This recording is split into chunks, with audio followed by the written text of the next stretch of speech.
لە ماوەی کەمتر لە هەفتەیەکدا و بۆ جاری سێم خۆپشاندانی چین و توێژە جیاوازەکانی قەزای چەمچەماڵ دژی نەبوونی موچە و خزمەتگوزارە سەرەتایەکان و هەڵوەشاندنەوەی کابینەی ئێستای حکوومەت بەڕێوەچوو.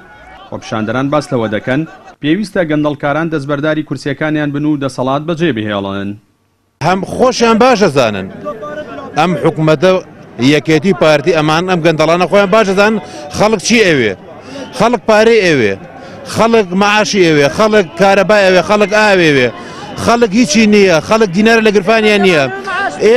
ئێمە داوا لە خەڵکی کورسان نەکەین لە تەلەڤیزیۆنەکانەوە سێر نەکەن، بێنە بانجادا ئەم گەندەڵێ بەسە خەڵک پێی نەما، خەڵک ڕسوا بوو. ناڕازیانی چەمچەماڵ داوا لە حکوومەتی بندیواری کورسانەکەین شۆڵی کاو بڕوە بەڕاستیانی بیدا دەست گەنجەکانەوە معقول نییە. ئێستا بۆ نمونە وەکو موچە خۆرێ ئەخە معقول ئێمە 2 مانگە موچەما وەرنەگرتووە کە موچەشێت نیو موچێ بەش چی بکە نەخێر کارمەندی تەندروستیم معقول لە دکتۆری ئێمە هەیە 1-2 ڕۆژمانی گرتووە حکوومەت 500,000 بۆ سەرف کردووە کەچی کارمەندێک گەڵێ 80,000 ئەمە جیاوازیە بۆ یعنی ئەم حکوومەتە کەواتە بە هیچ شێوە لەگە فەقیرانیە بۆیە داوای لەکەین شۆڵی کاو بڕوە ینی بۆ نەخەڵەتین ئەومان بۆ کاربەتان بۆ چاکەین وعد و وعود. براکەم من ئەڵێم ئەو کەسانەی کەوا پێیان ئەیبە هەڵسن با هەڵسن هەتاکەی ئەیبە هەتاکەی لە ڕووی نابێتە سەرجادە داوای مافی خۆیکە خەڵکیان چەوسانێتەوە بەڕاستی خەڵکیان بێعەمەل کردووە بە عەمەلیەک فلسێناتە. من خۆم خاوەن مۆلیدەم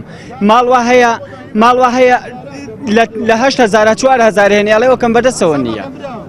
لە بەیاننامەیەکیشدا دەستەیدا کۆچیکردن لە مافی موچەخۆران و هاوڵاتیانی سنوورەکە بایکۆتی دەوامیان لە سەرجەم ناوەندەکانی خوێندن و فەرمانگەکانی سنوورەکە ڕاگەیاند و ئاماژەیان بۆ ئەوە کرد لاانە ڕزایەتی و خۆپشاندانەکانیان بەردەوام دەبن تا و کاتەی مافەکانیان بەدەست دەهێنن.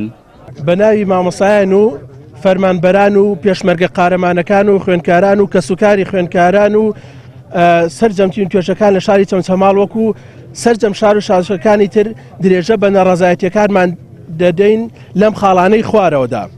یەکەم بایکۆتکردنی دەوام لە سەرجەم فەرمانگەکاندا. دووەم گەڕانەوەی مافەکانی سەرجەم مامۆسایان و فەرمانبەران و پێشمەرگە قارەمانەکان.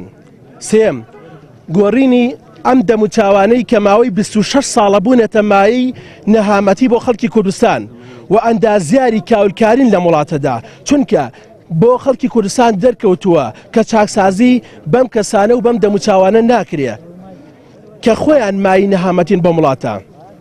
لەگەڵ ئەوەی ناوچەکە دەوڵەمەندە بە نەوت و گازی سروشتی و هەریەک لە وێزگەی کارەبای ماس و کۆمپانیای داناغاز دەکەونە سنووری قەزای چەمچەماڵەوە بەڵام هەموو ئەمانە نەبوونەتە هۆی خۆشگوزارانی دانیشتوانی ناوچەکە.